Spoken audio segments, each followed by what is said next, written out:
भारत की पवित्र भूमि पर फैले हैं 51 ऐसे स्थान जहां देवी सती की शक्ति आज भी जीवंत है। ये है शक्तिपीठ जहां हर पत्थर, हर घंटी, हर मंत्र देवी की दिव्यता का अनुभव कराता है। 51 शक्तिपीठों की यात्रा एक दिव्य अनुभव है। यह केवल मंदिरों की यात्रा नहीं बल्कि आत्मा की खोज है। यहाँ हर कदम पर देवी की कृपा मिलती है। शक्तिपीठों की शक्ति आज भी जीवंत है। आइए इस दिव्य यात्रा में साथ चलें और देवी की कृपा से अपने जीवन को प्रकाशित करें। जय माता दी दोस्तों, लाइफ लेसन्स में आपका एक बार फिर से स्वागत है। जल्द ही नवरात्रि शुरू हो जाएंगे, तो देवी की कथाओं से बेहतर पढ़ने और सुनने के लिए आखिर क्या हो सकता है। आज से हम शुरू करेंगे 51 शक्तिपीठों से जुड़ी कथाएं, और उससे पहले जान लेते हैं इन शक्तिपीठों की स्थापना का रहस्य। शक्तिपीठों की कहानी माता सती से जुड़ी है। अब हम शक्तिपीठों की विस्तृत मूल कथा को भावनात्मक और पौराणिक दृष्टि से गहराई में समझते हैं। यह कहानी केवल देवी सती की नहीं बल्कि शिव के प्रेम, विष्णु के संतुलन और सृष्टि के पुनर्निर्माण की भी है। माता सती स्वयं देवी आदिशक्ति का रूप थी, जिसे उनके पिता राजा दक्ष ने कठोर तपस्या के बाद प्राप्त किया था। राजा दक्ष की और भी कई पुत्रियां थी, लेकिन सती स्वयं देवी भगवती का रूप होने के कारण वह सबसे सुंदर व अलौकिक थी। माता सती बचपन से ही भगवान शिव की सादगी व पवित्रता से बहुत आसक्त थी।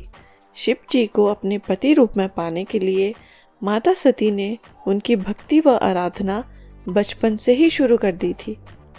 माता सती को भगवान शिव अत्यधिक पसंद थे और वे उन्हीं से ही विवाह करना चाहती थी। अब शिव जी तो वैरागी थे और उनका किसी भी चीज या किसी व्यक्ति से कोई मोह माया नहीं था। इसलिए माता सती के द्वारा भगवान शिव को पति रूप में प्राप्त करना बहुत कठिन था।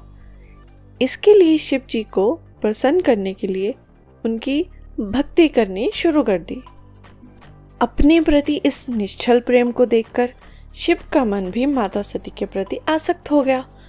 इसके बाद शिव ने सती को अपनी पत्नी रूप में स्वीकार कर लिया।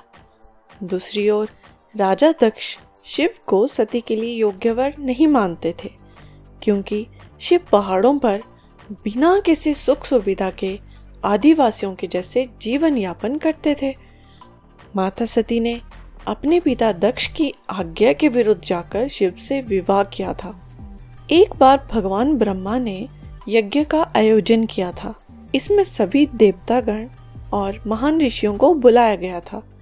इस यज्ञ में स्वयं महादेव भी आए थे। जब दक्ष प्रजापति इस यज्ञ में पहुंचे, तब सभी देवता उनके सम्मान में खड़े हो गए, किंतु भगवान शिव खड़े नहीं हुए। यह देखकर दक्ष को अपना अपमान महसूस हुआ।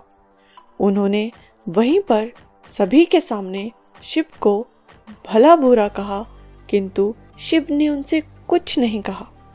भगवान शिव अपने मन में वैराग्य का भाव रखते थे, इसलिए उन्हें किसी भी प्रकार का माया, ईर्ष्या, अपमान का अंतर नहीं पड़ता था। इसके उपरांत कुछ दिनों के पश्चात राजा दक्ष ने भी एक विशाल यज्ञ का आयोजन करवाया। इसमें समस्त देवी देवता व ऋषियों को न्योता दिया गया था, किंतु दक्ष ने स्वयं महादेव व अपनी पुत्री सती को नहीं बुलाया था।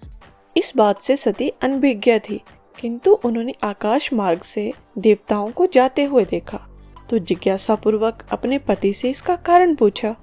सती माता की कहानी में जो अनहोनी हुई थी वह इसी यज्ञ से ही शुरू हुई थी।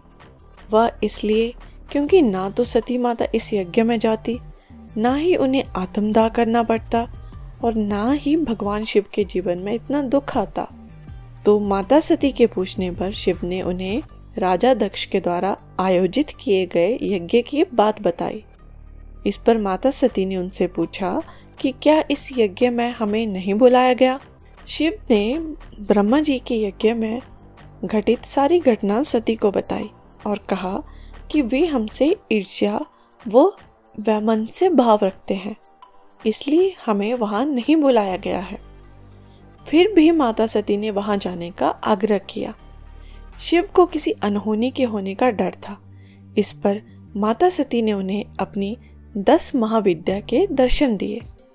इन्हें देखकर भगवान शिव ने माता सती को राजा दक्ष के यज्ञ में जाने की अनुमति दे दी। इसके तुरंत बाद माता सती दक्ष के यज्ञ में जाने के लिए निकल पड़ी। वहां पहुंचकर सती ने देखा कि उन्हें देखकर उनके पिता को बिल्कुल भी प्रसन्नता नहीं हुई। इसी के साथ माता सती यज्ञ स्थल पर भगवान शिव का स्थान ना देखकर नाराज हो गई। उन्होंने पिता दक्ष से इसका कारण पूछा तो उन्होंने भगवान शिव का अपमान किया। राजा दक्ष ने शिव को भरी सभा में भगवान मानने से मना कर दिया। उन्होंने कहा कि वह तो भूतों के राजा हैं जो पहाड़ों पर नग्न अवस्था में रहते हैं। वह मेरी पुत्री को भी बिना गहनों व श्रृंगार के रखते हैं। अपने पति का सभी के सामने ऐसा अपमान देखकर सती अत्यंत क्रोधित हो गई। सभा में शिव के अपमान के बाद भी समस्त देवता व ऋषियों के चुप रहने के कारण उनका क्रोध अत्यधिक बढ़ गया। इसी क्रोध से माता सती उस यज्ञ में अपने शरीर की आहुति देने के लिए उस ज्वाला में कूद पड़ी। यह देखकर सब जगह हाहाकार मच गया। यज्ञ कुंड की अग्नि बहुत तेज थी। अपने पति का अपमान नहीं सह पाने के कारण ही माता सती ने उस कुंड में कूदने का निर्णय लिया था। इस तरह से माता सती की कथा का अंत तो यही हो गया था, लेकिन अब आपको भगवान शिव का रौद्र व मार्मिक दोनों रूप देखने को मिलेंगे। जैसे ही भगवान शिव को इसके बारे में पता चला तो वे अग्नि की तेज गति से यज्ञ की ओर दौड़ पड़े।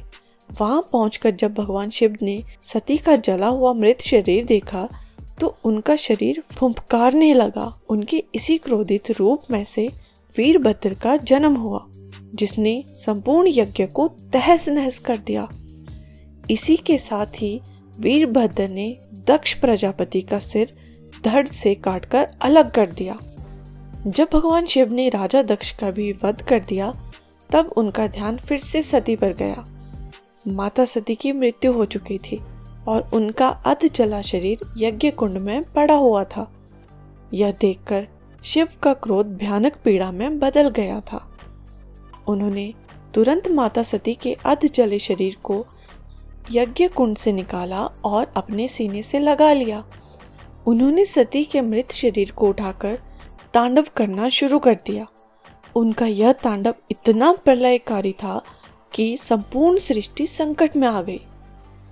सृष्टि की रक्षा के लिए भगवान विष्णु ने अपने सुदर्शन चक्र से फिर सती के शरीर को खंड खंड कर दिया।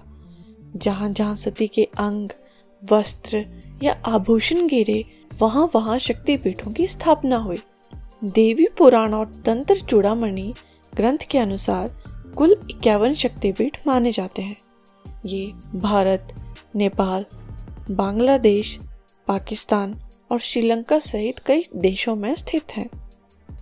कामाख्या असम से लेकर हिंगलाज पाकिस्तान तक हर शक्तिपीठ देवी सती के किसी अंग से जुड़ा है। हर स्थान पर एक भैरव की उपस्थिति होती है जो उस शक्ति की रक्षा करता है। उदाहरण के लिए असम का कामाख्या शक्तिपीठ, यहाँ देवी का योनि भाग गिरा था। कोलकाता का कालीघाट, यहाँ देवी के बाएं पैर का अंगूठा गिरा था। हिंगलाज पाकिस्तान में देवी के सिर का ऊपरी भाग गिरा था। इसी तरह सती के 51 अंग जहाँ जहाँ भी गिरे वहाँ उनके साथ भगवान शिव के भैरव अवतार भी हुए ताकि वे उनकी रक्षा कर सके। इसके बाद भगवान शिव सती की याद में इतना रोए थे कि उनके आंसुओं से 2 कुंड का निर्माण हुआ। इसमें से एक कुंड राजस्थान के पुष्कर में स्थित है और दूसरा कुंड पाकिस्तान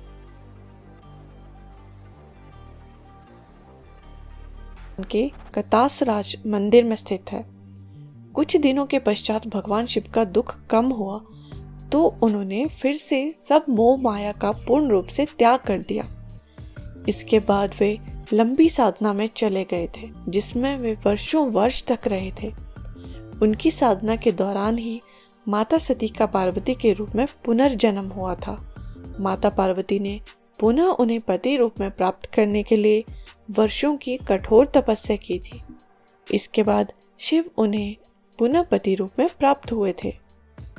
इस कहानी को सुनकर हमें भगवान शिव के क्रोधित और मार्मिक रूप का भी पता चलता है। साथ ही प्रेम और वैराग्य का संगम भी दिखाई देता है।